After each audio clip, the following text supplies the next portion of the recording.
গাজীপুরে কাপাসিয়ায় ৫ জনকে গলা কেটে হত্যার ঘটনায় মামলা হয়েছে। জিজ্ঞাসাবাদের জন্য আটক করা হয়েছে সন্দেহভাজন ফোরকানকে। পুলিশ জানায় দীর্ঘদিন ধরেই স্ত্রী শারমিনের সাথে পারিবারিক কলহ চলছিল ফোরকানের। গাজীপুরের কাপাসিয়ায় ৫ জনের গলা কাটা মরদেহ উদ্ধার করেছে পুলিশ। আর এই ঘটনায় প্রধান সন্দেহভাজন গৃহকর্তা ফোরকানকে আটক করেছে পুলিশ। শনিবার সকালে গৃহকর্ত্রী শারমিন, তার ভাই ও ৩ সন্তানের লাশ উদ্ধার করা হয়।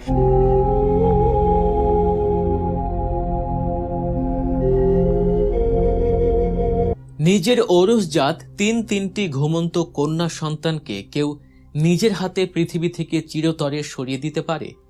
জন্মদাতা পিতা হয়ে কিভাবে পারল এমন নির্মমতার পরিচয় দিতে? হ্যাঁ, কোনো সিনেমার গল্প নয়, এটি গাজীপুরের কাপাসিয়ায় ঘটে যাওয়া এক বাস্তব এবং রোমহর্ষ ঘটনার চিত্র। পরকীয়া, টাকার লোভ আর পারিবারিক কলহ কিভাবে একটি হাসি খুশি পরিবারকে আস্ত এক মৃত্যুপুরীতে পরিণত করতে পারে, তার এক ভয়ঙ্কর দৃষ্টান্ত হয়ে রইল এই ঘটনা। স্ত্রী শারমিন আমার উপার্জিত প্রায় ১০ লাখ টাকা আত্মসাৎ করে বাবার বাড়িতে জমি কিনেছে।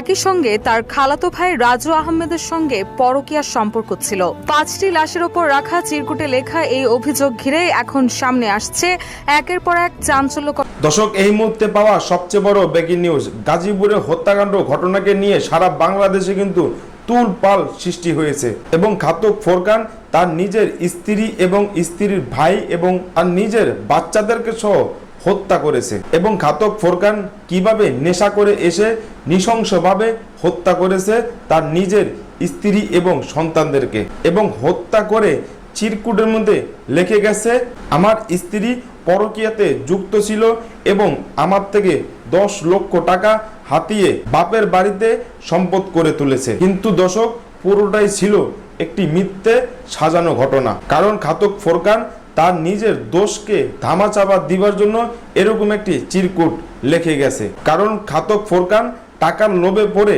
নিজের স্ত্রী এবং বাচ্চাদেরকে হত্যা করেছে। তো দর্শক, ইতিমধ্যে ফোরকান হাতে নাতে কিন্তু ধরা পড়েছে এবং তার সর্বোচ্চ শাস্তি হতে চলেছে ফাঁসি, যা আপনারা এই ভিডিওটা দেখলেই বুঝতে পারবেন।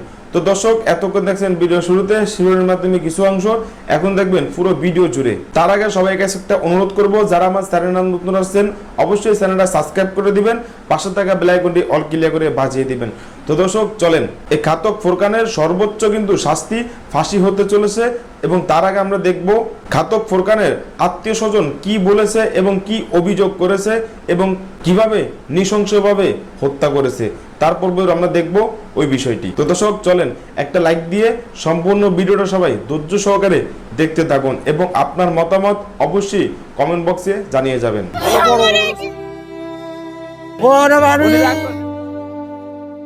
স্ত্রী শারমিন আমার উপার্জিত প্রায় ১০ লাখ টাকা আত্মসাৎ করে বাবার বাড়িতে জমি কিনেছে।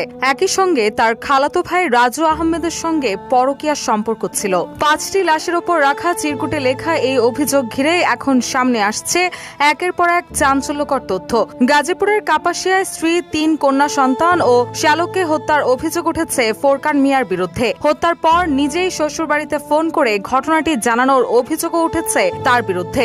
ভয়ঙ্কর এই হত্যাকাণ্ডে পুরো এলাকায় ছড়িয়ে পড়েছে আতঙ্ক, শোক আর ক্ষোভ। লাইলনের সুতা, সাদা লাইলনের সুতা দিয়ে 2টা হাত বাঁধা ছিল, চোখে আপনার কালো উন্না দিয়ে বাঁধা, তারপর মুখে সাদা কস্টিপটাও ঘরে ফ্লোরে পড়া ছিল, সাদা কস্টিপ দিয়ে পুরো মুখ জড়ানো। মানে হয় যে এই দিকে হয়তো কুপাইছে, পুরো ওয়ালটা পিছনে, যে মহিলার পিছনে যে ওয়ালটা, জানালার 2টা সাইডে পুরো ব্লাড।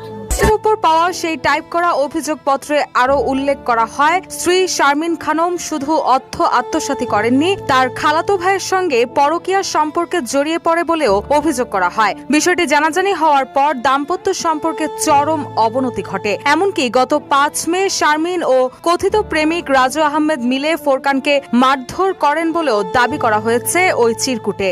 আর এই অভিযোগের 5টি অভিন্ন কপি পাওয়া যায় 5টি লাশের ওপর। নিহতদের মধ্যে রয়েছেন ফোরকানের স্ত্রী শারমিন, তাদের 3 কন্যা সন্তান মিম, উম্মে হাবিবা ও ফারিয়া এবং ফোরকানের শ্যালক রসুল। নিহতদের সবার বাড়ি গোপালগঞ্জ সদরে। ফোরকানের বিরুদ্ধে অভিযোগ রয়েছে, ঘটনার আগে চাকরি দেওয়ার কথা বলে শ্যালক রসুলকে বাড়িতে ডেকে নেন তিনি। এরপর শুক্রবার দিবাগত রাতে গাজীপুর জেলার কাপাসিয়া উপজেলার রাউতকোনা গ্রামের ভাড়া বাসায় সংঘটিত হয় এই নৃশংস হত্যাকাণ্ড। স্থানীয় প্রবাসী মনির হোসেনের বাড়িতে ভাড়া থাকতেন ফোরকান ও তার পরিবার। সেই ঘরের ভেতর থেকেই উদ্ধার করা হয় 5 জনের রক্তাক্ত মরদেহ। সবচেয়ে চাঞ্চল্যকর বিষয় হলো, হত্যাকাণ্ডের পর পালিয়ে যাওয়ার আগে ফোরকান নিজেই শ্বশুরবাড়িতে মোবাইল ফোনে হত্যার বিষয়টি জানান বলে অভিযোগ উঠেছে। এরপর থেকেই তিনি পলাতক রয়েছেন। এদিকে একই পরিবারের 5 জনকে হত্যার ঘটনায় হতবাক এলাকাবাসী। স্থানীয়দের দাবি, দ্রুত অভিযুক্তকে গ্রেপ্তার করে দৃষ্টান্তমূলক শাস্তি নিশ্চিত করতে হবে। যে সময় ঘুমাইছে রাত 1টার আগে হয়েছে, মেবি 12টা 12:30টার দিকে ঘটনাটা হয়েছে। মনে করেন এই মারামারি মানে ফোন কইরা ওর বাড়ি ফোন দিছে ফোরকান, জানাইছে যে রসুলটা মাইরা লাইছে, আর ওর ভাই বোন যে করে আছে সব করে মানে ভাই বোনটা মাইরা লাইছে। টাকা পয়সার মনে হয় দরকার হই না, কিভাবে জানি না, ওইভাবে প্রায় বিরক্ত করতো শ্বশুরি আরে দিত। মেয়েটা যদি একটু ভালো থাকে অনেক কষ্ট করে দিত।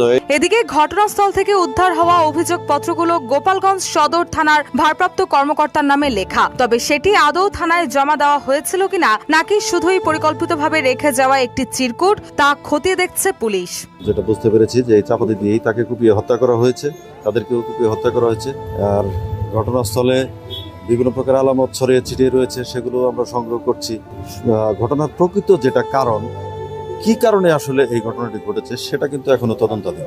তাকে অথবা তাদেরকে যদি আমরা আমাদের হেফাজতে নিতে পারি, তাদের সাথে কথা বলে কেবল আমরা এটা ব্যাপারে নিশ্চিত হতে পারবো। কাপাসিয়ার এই নৃশংস হত্যাকাণ্ড এখন স্থানীয়দের মনে তৈরি করেছে আতঙ্কের পাশাপাশি অসংখ্য প্রশ্ন। পারিবারিক কলহ, পরকীয়ার অভিযোগ, নাকি এর পেছনে রয়েছে অন্য কোনো কারণ, সেসব খতিয়ে দেখছে আইন শৃঙ্খলা বাহিনী।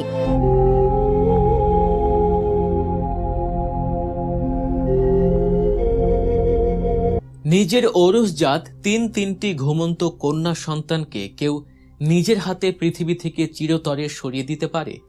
জন্মদাতা পিতা হয়ে কিভাবে পারল এমন নির্মমতার পরিচয় দিতে? হ্যাঁ, কোনো সিনেমার গল্প নয়, এটি গাজীপুরের কাপাসিয়ায় ঘটে যাওয়া এক বাস্তব এবং রোমহর্ষ ঘটনার চিত্র।